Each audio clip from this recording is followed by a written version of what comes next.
जोर देते थे। अगर आप एम्पायर स्टेट बिल्डिंग बनाने जा रहे हैं तो सबसे पहले आपको एक गहरा गड्ढा खोदना पड़ेगा और एक मजबूत नींव डालनी होगी।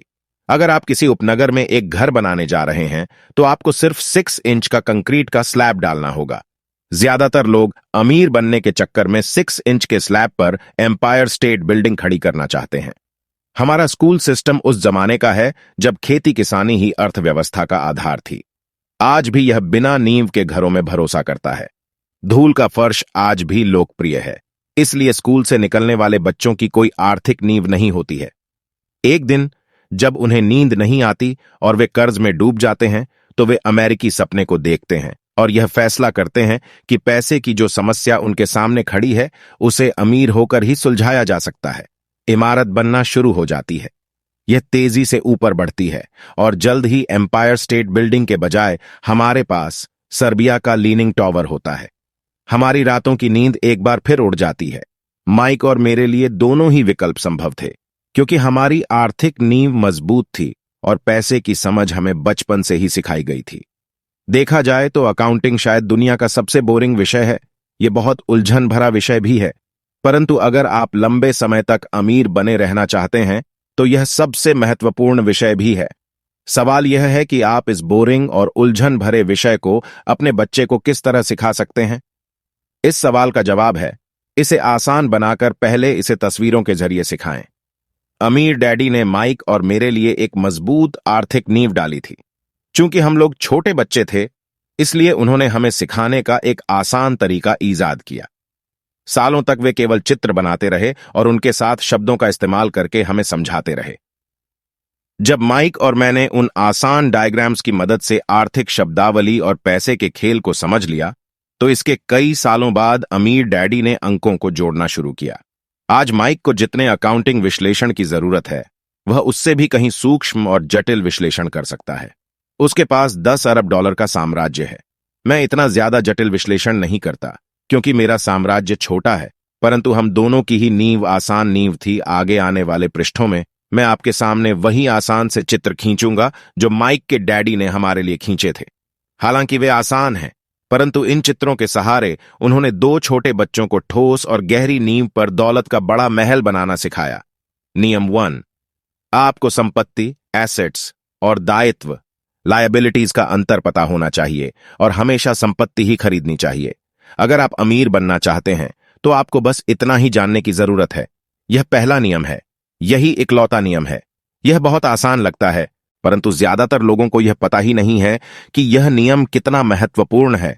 ज्यादातर लोग पैसे की समस्याओं में सिर्फ इसलिए उलझे रहते हैं क्योंकि उन्हें यह पता ही नहीं होता कि संपत्ति और दायित्व में क्या फर्क होता है।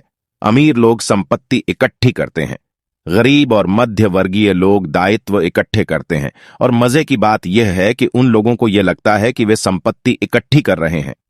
जब अमीर डैडी ने माइक और मुझे यह बताया तो हमने सोचा कि वे मजाक कर रहे हैं।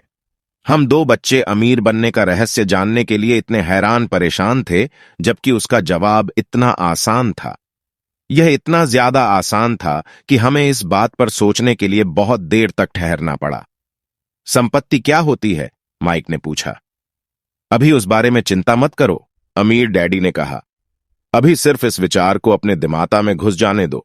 अगर तुम इसे आसानी से समझ सकते हो तो तुम्हारी जिंदगी की एक योजना होगी और तुम्हें जिंदगी भर पैसे की कभी दिक्कत नहीं आएगी। यह आसान है, इसीलिए इसे अनदेखा कर दिया जाता है। आपका मतलब है कि हमें बस इतना ही जानने की जरूरत है कि संपत्ति क्या है। यह जानने के बाद हम उसे हासिल कर लें और अमीर बन जाएं? मैंने पूछा। अमीर डैडी ने हामी भरी। हां, यह इतना ही आसान है। अगर यह इतना आसान है तो फिर हर आदमी अमीर क्यों नहीं बन जाता? मैंने पूछा। अमीर डैडी मुस्कुराए। क्योंकि लोग संपत्ति और दायित्व में फर्क नहीं कर पाते। मुझे याद है मैंने पूछा था, वयस्क लोग इतने मूर्ख कैसे हो सकते हैं? अगर यह इतना आसान है और इतना महत्वपूर्ण है तो हर कोई इसे जानना या खोजना क्यों नहीं चाहता? संपत्ति और दायित्व क्या होते हैं, यह समझाने में अमीर डैडी को बस कुछ ही मिनट लगे। बड़े लोगों को यह नियम समझाने में मुझे बहुत कठिनाई होती है। क्यों? क्योंकि बड़े लोग ज्यादा स्मार्ट होते हैं। मैंने अक्सर देखा है कि ज्यादातर लोग आसान विचारों को नहीं समझ पाते। इसका कारण यह है कि उनकी शिक्षा अलग तरह से हुई है। उन्हें दूसरे प्रोफेशनल्स ने पढ़ाया है, जैसे bankers, accountants, real estate agents, financial planners इत्यादि। ज्यादातर बड़े लोगों के सामने मुश्किल यह होती है कि उन्हें बहुत कुछ भूलना पड़ता है और एक बार फिर से बच्चा बनना पड़ता है। एक समझदार वयस्क को अक्सर ऐसा लगता है कि आसान परिभाषाओं पर ध्यान देना मूर्खता है। अमीर डैडी किस सिद्धांत में यकीन करते थे, कीप इट सिंपल स्टूपिड, मूर्ख, इसे आसान ही रहने दो। इसलिए वे हम दो छोटे बच्चों को सबक को आसान बनाते थे और इस तरह उन्होंने हमारी पैसे की नींव को ज्यादा मजबूत बना दिया। तो दिक्कत या उलझन किस बात से आती है, या इतनी आसान चीज किस तरह कठिन बन जाती है? कोई ऐसी संपत्ति क्यों खरीदता है जो असल में दायित्व होती है? इसका जवाब हमें अपनी बुनियादी शिक्षा में मिलता है। हम साक्षरता शब्द पर ध्यान देते हैं और पैसे की साक्षरता को अनदेखा कर देते हैं। कोई वस्तु संपत्ति है या दायित्व, यह कैसे पता चलेगा? अगर आप सचमुच झंझट में फंसना चाहें तो इन शब्दों को डिक्शनरी में देख लें। मैं जानता हूं कि वहां दी हुई परिभाषाएं किसी अकाउंटेंट को अच्छी लगती होंगी, परंतु दिक्कत यह है कि आम आदमी उन्हें पूरी तरह से नहीं समझ पाता। फिर भी हम वयस्क लोग यह मानने में अपनी तौहीन समझते हैं कि कोई चीज हमें समझ में नहीं आ रही है। छोटे बच्चों को समझाते समय अमीर डैडी ने एक बार कहा था, संपत्ति को शब्दों के नहीं, अंकों के द्वारा पढ़ा जाता है, और अगर आप अंकों को नहीं पढ़ सकते तो आपको संपत्ति और जमीन में खुदे गड्ढे में कोई फर्क महसूस नहीं होगा। अकाउंटिंग में अंक महत्वपूर्ण नहीं है। महत्वपूर्ण तो वह बात है जो अंक आपको बता रहे हैं। यह शब्दों की ही तरह है। शब्द महत्वपूर्ण नहीं होते। महत्वपूर्ण वह बात होती है जो शब्दों के जरिए बताई जाती है। कई लोग पढ़ते हैं परंतु ज्यादा समझ नहीं पाते। यह रीडिंग कॉम्प्रिहेंशन या पढ़े हुए को समझने की काबिलियत होती है, और इस क्षेत्र में हम सबकी अलग अलग काबिलियत होती है। उदाहरण के लिए, मैंने हाल ही में एक नया VCR खरीदा।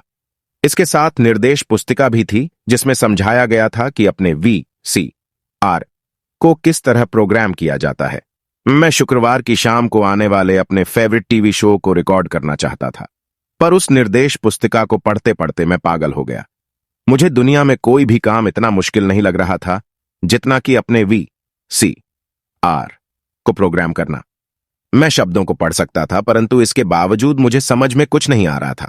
मुझे शब्दों को पहचानने में ए मिल रहा था, परंतु उन्हें समझने में मुझे F मिल रहा था। और यही ज्यादातर लोगों के साथ पैसे के मामले में होता है। अगर आप अमीर बनना चाहते हैं तो आपको अंकों को पढ़ना और उन्हें समझना आना चाहिए। मैंने अपने अमीर डैडी से यह बात हजारों बार सुनी है, और मैंने यह भी सुना है, अमीर लोग संपत्ति इकट्ठी करते हैं जबकि गरीब और मध्य वर्गीय लोग दायित्व इकट्ठे करते हैं। यहां यह बताया जा रहा है कि संपत्ति और दायित्व में क्या फर्क होता है। ज्यादातर अकाउंटेंट और फाइनेंशियल प्रोफेशनल्स परिभाषाओं पर आपस में सहमत नहीं होते, परंतु यह आसान चित्र या रेखा चित्र दो छोटे बच्चों के लिए मजबूत वित्तीय नींव डालने में बड़े काम आए। बहुत छोटे बच्चों को सिखाने के हिसाब से अमीर डैडी ने हर चीज को बहुत आसान बनाए रखा, और जहां तक बन पड़ा उन्होंने चित्र या रेखा चित्र का प्रयोग ज्यादा किया, शब्दों का उपयोग कम से कम किया, और अंकों का तो कई वर्षों तक इस्तेमाल ही नहीं किया। यह एक संपत्ति का कैश फ्लो पैटर्न है।